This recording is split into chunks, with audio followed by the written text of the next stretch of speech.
బ్రహ్మచారి సన్యాసి సమాజంలో గృహస్థు మీద ఆధారపడతారు, సంపాదించి దాచకూడదు ఇద్దరు. దాచుకునే అధికారం ఉన్నవాడు ఎవరంటే ఒక్క గృహస్థే. అందుకే బ్రహ్మచారి కానీ సన్యాసి కానీ ప్రత్యేకించి సన్యాసి దానం పట్టరు, ఎందుకంటే వాళ్ళకి దాచుకునే అధికారం లేదు. ఆకలేస్తే రోగం వచ్చినట్టు ఉంది. నాకు దగ్గు వచ్చింది, దగ్గు తగ్గే వరకు మంది వేసుకుంటాను, కానీ 50 రూపాయలు పెట్టుకు అన్నానని తగ్గిపోయాక కూడా వేసుకుంటాను ఏమిటి? ఆకలి తగ్గిపోయే వరకు తింటారు, అది ఏదైనా సరే. డాక్టర్ గారు రాసింది చేదుగా ఉన్నా వగరగా ఉన్నా తీయగా ఉన్నా వేసుకోవాలి అంతే. ఆకలి తగ్గిపోయేంత వరకు అలాగే తీసుకుంటారు. నేను ఒకసారి విశాఖపట్నం భీమునిపట్నంలో ఒక ఆయన్ని చూశా. మహాసిద్ధ పురుషుడండి. ఆయనకి ఎప్పుడూ ఆకలేసింది అనిపిస్తే వస్తారు, లేకపోతే రారు. అది లోపల బాగా చెట్లతో ఉంటుంది డొంక, అందులో ఉంటారు. ఎప్పుడైనా వస్తారు. మీరు ఉంటే ఉండండి, మరి వస్తే వస్తారు లేకపోతే లేదు, అలా చెప్పలేము. అప్పుడే ఆయన వచ్చి 2-3 రోజులు అయిందన్నారు. నేను ఏమో నా అదృష్టం బాగుంటే చూద్దామని కూర్చున్నాను. ఆయన 1 గంట 2 గంటల మధ్యలో గబ్బ గబ్బ గబ్బ గబ్బ అంగలేసుకుంటూ వచ్చారు. వచ్చి ఆయనకి ఆకలేస్తోంది, అలా నిలబడ్డారు ఆవు దగ్గరికి వెళ్ళి. ఆ ఆవుకి మరి ఏమర్థమైందో ఆయన్ని చూసి పరదేవత మహాపురుషుడు అనుకుందో ఏమో, అది కుడితి తాగుతున్నది మూతితో ఇలా ముద్ద పైకెత్తి ఆయన ముందు పెట్టింది. ఆయన దాని మూతి మీద ఉన్న ముద్ద తీసి ఆ చిట్టు తవుడు ముద్ద తినేశారు. తినేసి మంచినీళ్ళు తాగి మళ్ళీ వెళ్ళిపోతున్నారు. నేను వెళ్ళి నమస్కారం పెట్టాను. ఆయన ఏమనుకున్నారో తెలియదు, రాతి మీద కూర్చున్నారు. కూర్చుని నేను నీకు ఒక్క మాట చెప్పి వెళ్ళిపోతానన్నారు. ఏమిటి చెప్పండి అన్నాడు. ఆయన అన్నారు, నాకు ఇప్పటికీ జ్ఞాపకం వారు చెప్పిన మాట, నాలుక రుచి ఒకటే చూస్తుంది, కడుపుకి రుచితో సంబంధం లేదు. నాలుక కోసం తినడం జీవితంలో నేర్చుకుంటే శరీరము వ్యాధిగ్రస్తమవుతుంది.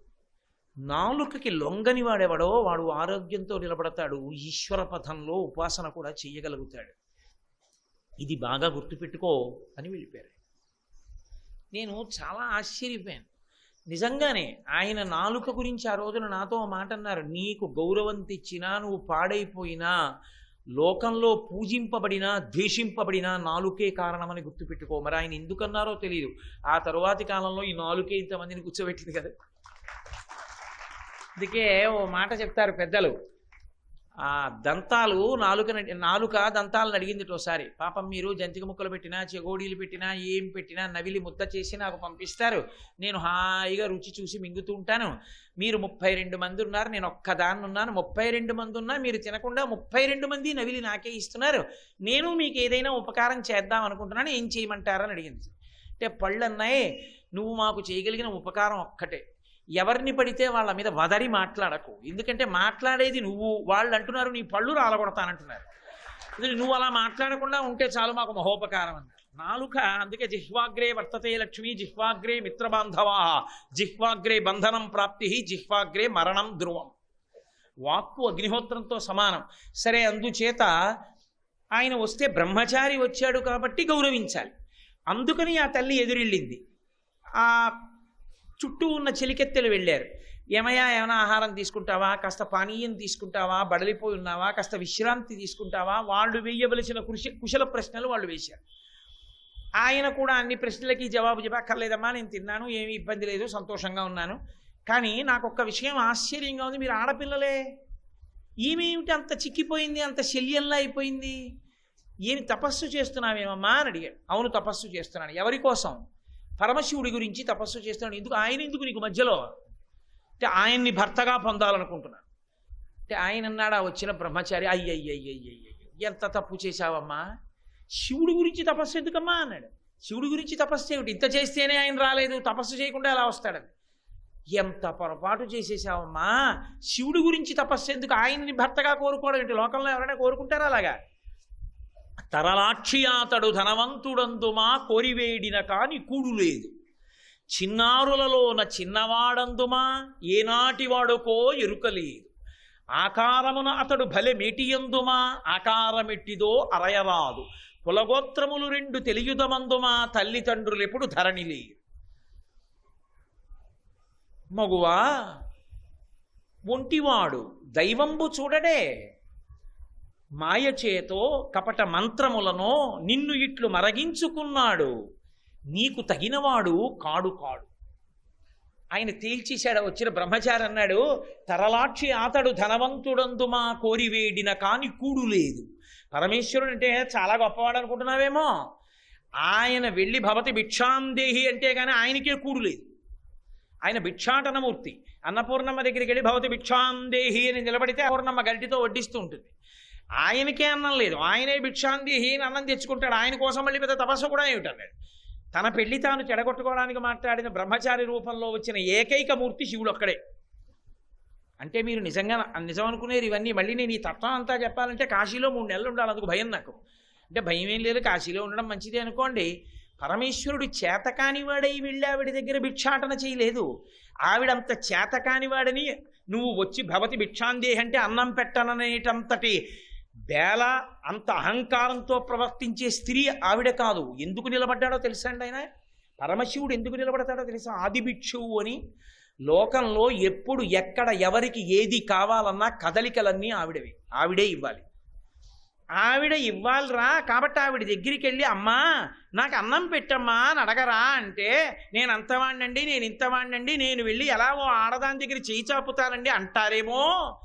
ఒరే, లోకములన్నిటినీ సృజించి పెంచి చిట్ట చివర నాలో లయం చేసుకోగలిగిన నేనే వెళ్ళి ఆవిడ దగ్గర నిలబడ్డాను, ఇక నీకేమో మనం నిలబడ్డానికి అని అందరినీ ఆవిడ దగ్గరికి పంపి ఆవిడ అనుగ్రహం కలిగింప చెయ్యాలని ఆయన నిలబడ్డాడు. చేతకానివాడై కాదు. అందుకు ఆదిభిక్షు అయ్యాడు ఆయన. కాబట్టి తరలాక్షి అతడు ధనవంతుడందుమా కోరివేడిన కాని కూడు లేదు, చిన్నారులలోన చిన్నవాడందుమా ఏనాటి వాడకో ఎరుకలేదు. ఎప్పుడైనా పెళ్లి సంబంధం చూసేటప్పుడు మొట్టమొదటి ఏమడుగుతారు? పిల్లాడికి వయసు సరిపోవాలి కదా, అన్నీ బాగున్నాయి కానీ 26 ఏళ్ళు పెద్దదంటే చేస్తారేంటి? 26 ఏళ్ళు పెద్దాడో 14 ఏళ్ళు పెద్దవాడు, 70 చాలా గ్యాప్ వచ్చేసిందని అంటాం కదా. మరి నువ్వు చూస్తే యవ్వనంలో ఉన్నావు, ఆయన డేట్ ఆఫ్ బర్త్ ఏమిటని ఆయన అడుగుదామంటే ఎప్పుడు పుట్టాడో చెప్పగలిగిన వాడు లేడు. ఆయన ఎప్పుడు పుట్టాడో ఎవరికీ తెలియదు. కాబట్టి ఎంత వృద్ధుడు ఆయన. శివమహిమ్నా స్తోత్రం చేస్తూ పుష్పదంతుడు అంటాడు, నమో నీధిష్టాయ ప్రియతవదవిష్టాయ చ నమో నమక్షోధిష్టాయ స్మరహర అవిష్టాయ చ నమో అని.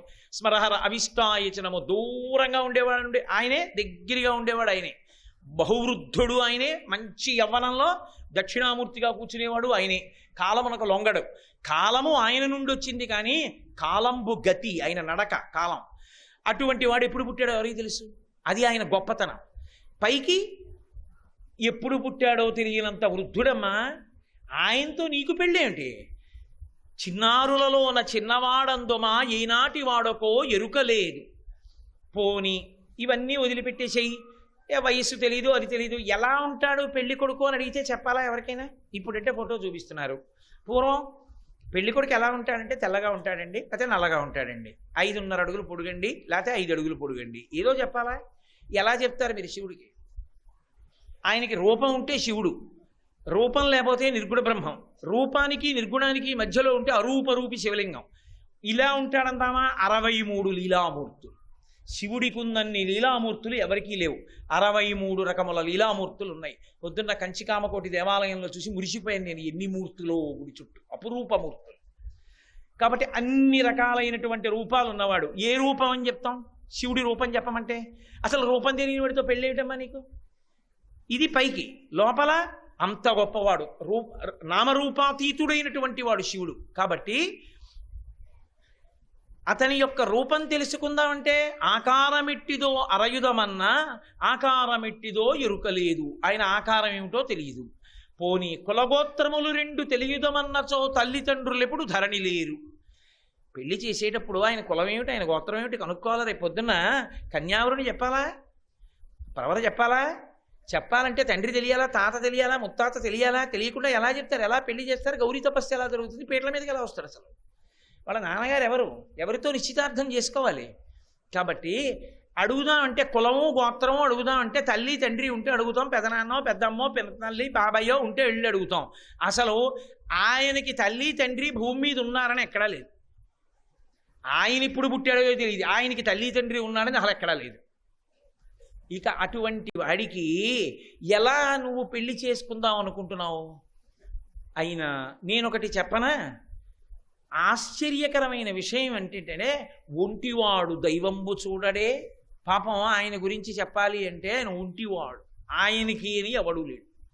గడుసుక వెన్నాడు ప్రపంచంలో అనాథ అంటూ ఎవరైనా ఉంటే పరమేశ్వరుడు ఒక్కడే. ఎందుకంటే అనాథనాథుడై ఆయన మనకుండగా మనం ఎందుకు అనాథలవుతాం? ఆయనకి తల్లిదండ్రులు లేరు, ఆయన్ని ఆదుకునేవాళ్ళు లేరు, కాబట్టి ఆయన అనాథ అని వెంటనే అన్నాడు. కాదు కాదు, ఆయన కూడా సనాథి. ఎందుకంటే ఆయన ఆదుకోవడానికి అమ్మవారు ఉంది, అమ్మవారిని ఆదుకోవడానికి ఆయన ఉన్నాడు. కాబట్టి అనాథ అన్న మాట లోకంలో ఎందుకు వచ్చిందో నాకు అర్థం కాలేదు. అసలు ఈ మాట అన్వయం అవడానికి అవడు లేడు అక్కడ. ఎంత గొప్ప మాట చూడండి. భక్తి ఉన్నవాడి హృదయం అలా ఉంటుంది. కాబట్టి ఆయన గురించి చెప్పాలి అంటే ఒంటివాడు, దైవంబు చూడడే. పాపం ఎవరు చూడాలి? ఆయన్ని దేవుడు చూడాలంతే. పైకి లోపల ఆయన తప్ప వేరొకటి లేదు. ఉన్నది శివం, శివుడు ఒక్కడే ఉన్నాడు. అందుకే శంకర భగవత్పాదులు గోవింద భగవత్పాదాచార్యులు వారిని కలుసుకున్నప్పుడు ఎవరు నువ్వు అని అడిగితే కస్త్వం అంటే నేను ఇంద్రియాలు కాదు, నేను బుద్ధి కాదు, నేను మనస్సు కాదు, కేవలం శివోహం, నేను శివుణ్ణి అంటారు. కాబట్టి ఉన్నది ఆ ఒక్కటే, కానీ మాయ చేత నామరూపాత్మకంగా జగత్తు కనపడుతోంది. ఈ కారణం చేత తత్వత శివుడు ఒక్కడే ఉన్నాడని చెప్పడం, పైకి చెప్పినప్పుడు వింటే పద్యం పాపం వంటివాడమ్మా దేవుడు చూడాలి, ఆయనకి ఎవరున్నారు? చూడండి, మనం చాలా దయనీయమైన వాళ్ళు ఎవరైనా కనపడ్డారనుకోండి, ఎవ్వరూ లేరనుకోండి, అష్టదరిద్రాల్లో అదోటి, ఎవ్వరూ లేకపోవడం. తన పనులన్నీ తనే చేసుకోవాలి. తనకి పని చేసేవాడన్నవాడు ఒక్కడూ లేకపోతే అష్టదరిద్రాల్లో ఒకటి. ఒంటివాడు దేవుండు చూడడే, ఒక్కడే పాప ఆయన దేవుడు చూడాలి. కానీ నాకు అనిపిస్తోంది, మరి నువ్వు తపస్సు చేయడం ఏమిటి ఆయన గురించి?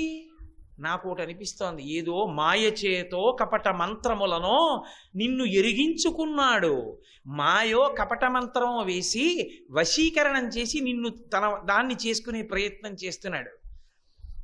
నిజంగా మాట్లాడితే నీకు తగినవాడు కాడు కాడు శివుడు. ఒక్కనాటికి నీకు తగినవాడు కాడు. శివుడితో నీకు పెళ్ళేటమ్మా? ఎవరి మాటలు చెప్తున్నది? శివుడే బ్రహ్మచారిగా వచ్చి. అంటే ఆవిడికి ఎంత శివభక్తి ఉందో చూడాలనుకున్నాడు. అంటే తెలియదా సర్వజ్ఞుడికి? మనకి తెలియచెయ్యాలనుకున్నాడు. ఆది దంపతులుగా వాళ్ళు అలా ఎందుకుంటారో చెప్పాలనుకున్నాడు. ఆవిడ ముఖం ఎర్రపడుతోంది, జేవురిస్తోంది తప్ప ఆవిడ అదేమిటి నిజమే అనేం పునరాలోచనలో పట్టలేదు. అప్పుడు అన్నాడు, చీనాంబరంబులు చెలువప్ప కట్టడు మదసింధురేంద్ర చర్మంబుకా అని, రత్న కంకణములు రమణుడై తొడగడు, పాతాళ సర్ప కంకణములు కాని. ఆయన ఓ బట్ట కట్టుకోవాలి, పట్టుకెళ్ళి ఏదో మంచి పట్టు పంచెలు చాపిచ్చి కట్టుకోండి అన్నారనుకోండి, ఆయన ఏం కట్టుకోడు. రేపు పొద్దున పెళ్లిపేటల మీద కట్టుకోమంటే అవేం అక్కర్లేదు ఆయనకి. మదసింధురేంద్ర చర్మంబుకా అని ఆయన ఏనుగు చర్మాన్ని కట్టుకుంటుంటాడు. ఏనుగు చర్మం చేతకాక కట్టుకున్నవాడు కాదు. ఇక్కడికే దగ్గరలో ఉంది కృత్తివాసేశ్వరలింగం అని. మహానుభావుడు గజాసుర సంహారం చేసి కోరుకున్నాడు ఆ గజాసురుడు, నా తోలు తీసి నువ్వు కట్టుకోవయా, దుర్గంధము లేక చినుంగక, అది చిరిగిపోకూడదు, దుర్గంధం రాకూడదు, సువాసనతో ఎప్పుడూ ఉండాలి, నీ ఒంటి మీద ఉండాలని అడిగితే కట్టుకున్నాడు భక్తపరాధీనుడే. ఇక్కడే ఉంది కృత్తివాసేశ్వరలింగం. దాన్ని దర్శనం చేస్తే ఆ లింగాన్ని సమస్త పాపములు నశిస్తాయి. కాబట్టి మహానుభావుడు అంత గొప్పవాడు.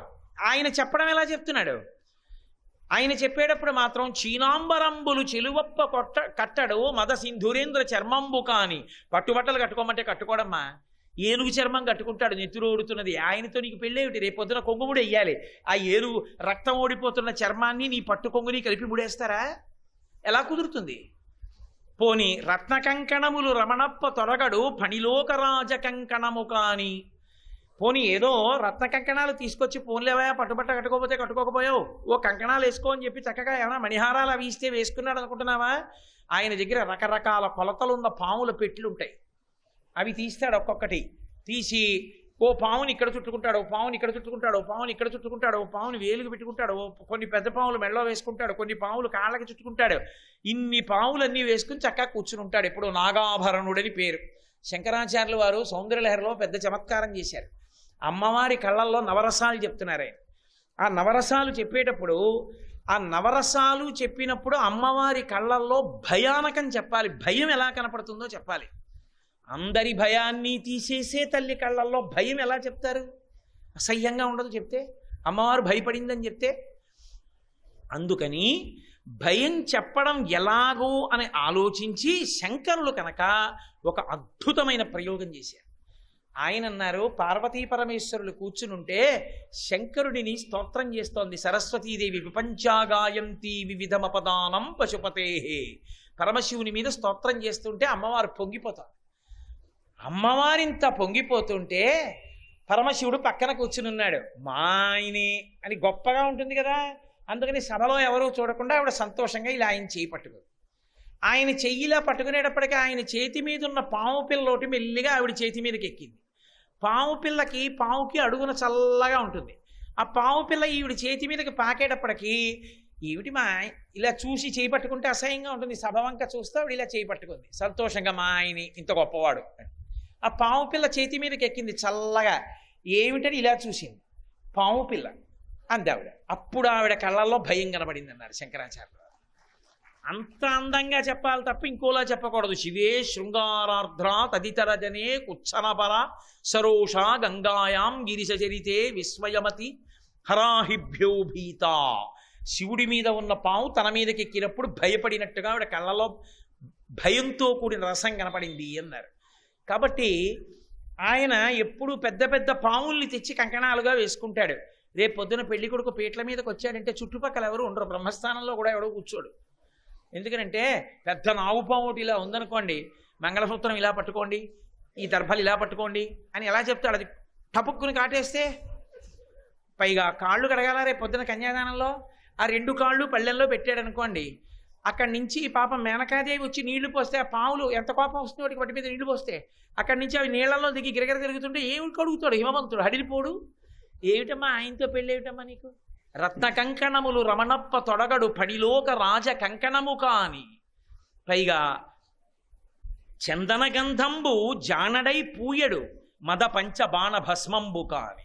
చక్కగా ఏదో చందనం తీసుకొచ్చిస్తే కొత్త పెళ్లి కొడుకని ఒంటి నిండా చందనం రాసుకుని సువాసనలు కొడుతూ ఉండడం.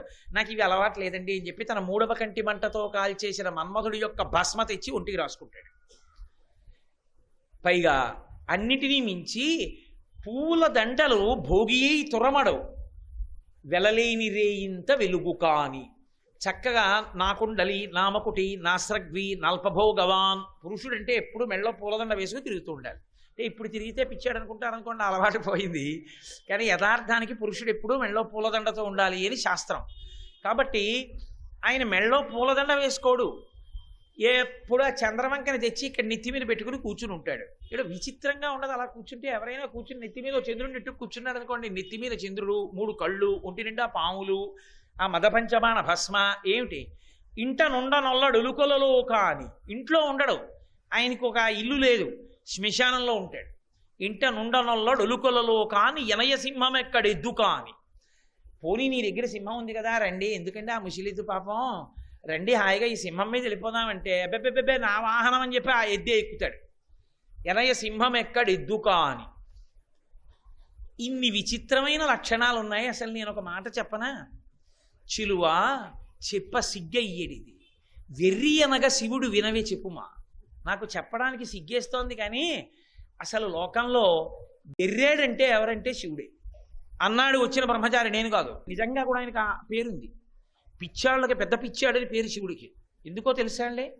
ఆయనకున్నటువంటి నామాలలో ఉన్మత్త శేఖరాయ నమః అని పేరు. ఉన్మత్త శేఖరుడు అంటే పిచ్చివాళ్లలో పెద్ద పిచ్చివాడు అని. అందుకే ఉమ్మెత్తకాయలతో పూజ ఆయనకి. లేకపోతే ఉమ్మెత్తకాయలతో ఎవరికి పూజ చేయరు, ఉమ్మెత్తాకులతో ఉమ్మెత్త పూలతో పూజ ఎవరు చేయరు. అందుకే ఉమ్మెత్త పూలు తెచ్చారు కదా అని చేయకూడదు. ఉమ్మెత్త పువ్వు చెయ్యాలి అంటే పూజ విశేషమైనటువంటి అనుష్ఠాన బలం ఉన్నవాడికి తప్ప శివలింగం మీద ఉమ్మెత్త పువ్వుతో పూజ చేసే అధికారం లేదు. అలా చేయకూడదు. తీసుకొచ్చిన ఎందుచేత అంటే ఆయన పిచ్చివాళ్లలో పెద్ద పిచ్చివాడు అని ఎందుకంటారంటే, పిచ్చివాడు అంటే మనకు అర్థం కానివాడు. మనందరం ఓలా ఉంటే పిచ్చివాడు ఒక్కడు ఓలా ఉంటాడు. ఆయన మనకు అర్థం కాడు. మనకు అర్థం కాడు కానీ ఆయన ఆలోచనలు ఆయనకున్నాయి. మనందరం లోకం కోసం సంసారం కోసం తాపత్రయపడితే ఆయన పరబ్రహ్మం కోసం తాపత్రయపడతాడు. పరబ్రహ్మం గురించి తాపత్రయపడుతున్న వ్యక్తి మనకు అర్థం కాడు. అదేంటంటే అలా కూర్చుంటాడు, అలా నించుంటాడు, ఎప్పుడు అలా ధ్యానం చేసుకుంటుంటాడు. ఈవిడ పట్టించుకోడు. ఆ గడ్డాలు పెరిగిపోయి మీసాలు పెరిగిపోయి ఏమిటి ఇలా ఉంటాడు అనుకుంటాం మనం. అందుకుని పిచ్చివాళ్ళే కనపడతాడు. అందుకే రామకృష్ణ పరమహంసకు పట్టిన పిచ్చి నాకెప్పుడు పడుతుందో అని ఏడ్చారు ఆ కాలంలో కొంతమంది. కాబట్టి ఆయన పిచ్చివాళ్లలో పెద్ద పిచ్చివాడు అంటే జ్ఞానుల యందు పెద్దవాడు. ఆయన చేతకాక వృషభాన్ని ఎక్కడు. వృషభము ధర్మస్వరూపం.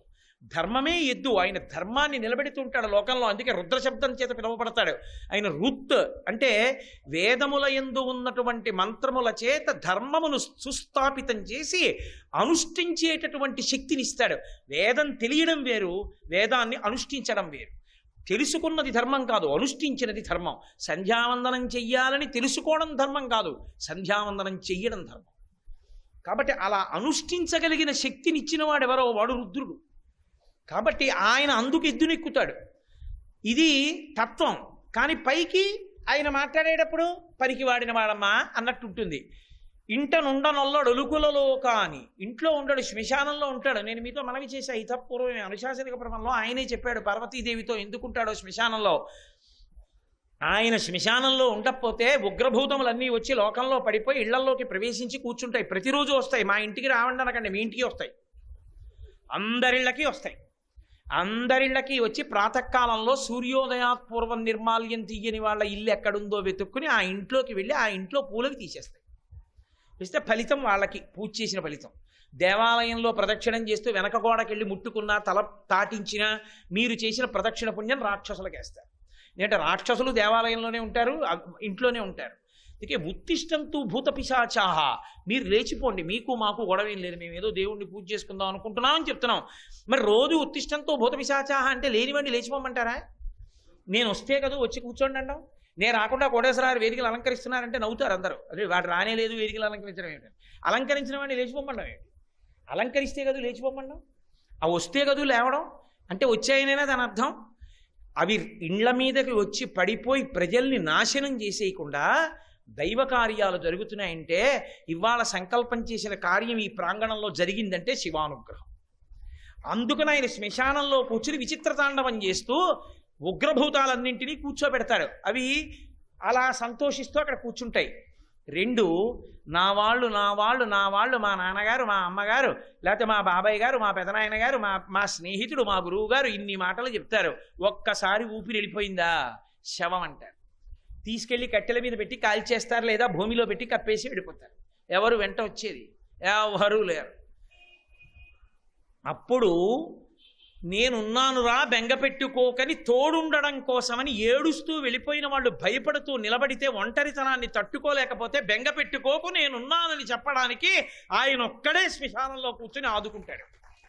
అందుకునున్నాడు శ్మశానంలో. చేతకానివాడై కాదు, పార్వతీదేవికి చెప్పాడు నాకేమి కైలాసం ఉంది, అందుకు కూర్చుంటూ ఉంటాను శ్మశానంలో అన్నాడు. సంవసింతు మహాశ్మశాన భూములనేకాన నేనుంట మహాశ్మశానమయ్యే. కాశీలో అవిముక్తపురిగా ఎప్పుడు తిరుగుతూ ఉంటాను. ఇక్కడే వైశ్వేదేవం చేసిన బ్రాహ్మణులు పెట్టినటువంటి అన్నం తింటూ ఉంటాను. అందుకే కాశీ మహాశ్మశానం సంకల్పంలో. కాబట్టి అటువంటి వాడు అని పైకి చెప్తున్నాడు, కానీ తత్వతః అది ఆయన గొప్పతనమే. కానీ పార్వతీదేవి దగ్గర చెప్పేటప్పుడు పనికి మాలిన వాడన్నట్టుగా చెప్తున్నాడు. ఇన్ని చెప్తే ఆవిడంది చాలా ముఖం ఎర్ర పడిపోయి, ఇంకా ఆవిడ ముఖం కందగడ్డలా అయిపోయింది. అంత కోపం వచ్చింది ఆవిడకి శివనిందని. ఆయన ఇప్పుడు అన్నాడు, అసలు చూద్దాం అటో ఇటో తేలిపోతుందని. చిట్ట చివర ఆయన అన్నాడు, ముదిమిలేనివాడ మోహనాకారుండ మగువ నిన్ను నేల తగినవాడ, నీవు నన్ను తగిలి నా వెంట చనుతెమ్ము వనటకుంద నేల వనజనేత్ర. ఓ చక్కటి పద్మాల వంటి కన్నులున్న పిల్ల, ఆ ముసిలాడు ఎప్పుడు పుట్టాడో తెలీదా? శివుడి గురించి ఎందుకు? బ్రహ్మచారిని, చక్కటి అందగాణ్ణి, ముదిమిలేవి వాడ, నేనేం ముసలాన్ని కాదు, మోహనాకారుండా మంచి అందగాణ్ణి. కాబట్టి నిన్ను ఎలా తరుణి నిన్ను నేల తగినవాడా, ఓ తరుణి నిన్ను ఏలుకోవడానికి తగినవాణ్ణి, నన్ను తగిలి నీవు నా వెంట చనుదేమో, నన్ను తగులుకుని నాతో వచ్చి వనటకుంద నేల వనజనేత్ర. ఈ వనంలో ఎందుకు ఈ తపస్సు? ఎక్కడ లేని కోపం వచ్చింది. కాబట్టి ఆవిడంది చుట్టూ ఉన్నటువంటి చెలికెత్తెల్ని పిలిచి, వీడట బ్రహ్మచారియట, వీణుల పెట్టగరాని మాటలే ఆడుచునున్నవాడు, నమశివాయుండాడగరాదు, వీని కపటాత్ముని ఇచ్చట ఉండనీక పండ్లూడగ వేసి ద్రొబ్బుడని నుగ్రత పల్కిన కాంతలందరూ. వీడట బ్రహ్మచారియట, వీడు బ్రహ్మచారిట, వీడు బ్రహ్మమునందు తిరుగుతూ ఉంటాట, బ్రహ్మమును అనుభవిస్తూ ఉంటాట వీడు. అందుకే వనభోజనం అంటారు. కార్తీక మాసంలో వనభోజనం చేయండి. వనం అంటే బ్రహ్మం, భోజనం అంటే బ్రహ్మాన్ని తినడం, బ్రహ్మాన్ని అనుభవించడం. వీడట బ్రహ్మచారియట, వీడు బ్రహ్మచారిట. వీణులగ పెట్టగరాని మాటలే ఆడుచునున్నవాడు చెవుల్లో పడకూడని మాటలన్నీ మాట్లాడుతున్నాడు. నమశివాయుండాడగరాదు. నమశివాయ అని శివుడికి నమస్కారం తప్ప శివనింద వినకూడదు లోకంలో ఎప్పుడు. వీడు శివనింద చేస్తున్నాడు. కపటాత్ముడు వీనిని ఇచ్చట ఉండని ఇక ఈ బ్రహ్మచారిని ఇక్కడ ఉండనివ్వకండి. కేవలం తోసేయడం కాదు, పండ్లు ఉడగ వేసి ద్రుబ్బుడని వీడిని పళ్ళు ఊడిపోయేట్టుగా కొట్టి ఈడ్చేతలు బారేయండి. ఎవరిని? శివుణ్ణి. పండ్లు ఉడగ వేసి ద్రొబ్బుడని ఉగ్రత పలికిన కాంతలందరూ, అక్కడ ఉన్న కాంతలందరూ వెంటనే ఆయన్ని కాళ్ళు చేతులు పట్టుకుని 4 లెంపకాయలు కొడుతూ ఈడిచేస్తున్నారు. ఈడిచేస్తుంటే పరమేశ్వరుడు చూశాడు. ఓ ఎంత భక్తి నా యందు! ఆయనకి అదేం సంతోషం. అందుకే శంకరాచార్యులు వారు అంటారు, అన్నిటికన్నా నీకు దెబ్బలే ఇష్టమేమో శివ, అదే చైనా అంటారు. ధనస్సు పెట్టి కొట్టిన అర్జునుడిని అనుగ్రహించావు. ఆనాడేమో ఆ ముసలి ఎవరు రోకలి పట్టుకుని కోట్నా తింటావా అంటే అన్నం తిన్నావు. దర్శనమిచ్చావు, అనుగ్రహించావు. పార్వతీదేవి చిలికెత్తెలందరూ కొడితే ఆవిడ్ని కళ్యాణం చేసుకున్నావు. శివ నాకు అదే మార్గంలా కనపడుతోంది అన్నారు. అంటే నిజమని కాదు, ఆయన భక్తపరాధీనతని చెప్పడానికి. జడత పశుత కళంకిత అని చంద్రుడి మీద స్తోత్రం చేసినట్లే. కాబట్టి వీళ్ళందరూ ఆయన్ని తోసేస్తుంటే ఆయన పరమశివుడిగా ఒక్కసారి దర్శనమిచ్చాడు. చంద్రోద్భాసిత శేఖరే స్మరహరే గంగాధరే శంకరే సర్పైర్భూషిత కంఠకర్ణ వివరే నేత్రోద్ధ వైశ్వానరే దంతి తకృత సుందరాంబరధరే త్రైలోక్య సారే హరే అన్నట్టుగా కనబడితే సంతోషపడిపోయారు. ఆయన ఆవిడ వంక చూశాడు. మన్మధుడి చేతిలో ఉన్న చెరుకుళ్ళు 5 పుష్పబాణాలు ఆవిడ పట్టుకుంటే ఏమవుతుందో ఇక్కడ నిరూపణం చేశారు. ఇప్పుడు ఆవిడ్ని చూడగానే మన్మధుడు వేస్తే పనికిరాని బాణాలు ఆవిడ పట్టుకుంటే పనికొచ్చాయి. శ్రీ ఉమామహేశ్వర పరబ్రహ్మార్పణమస్తు.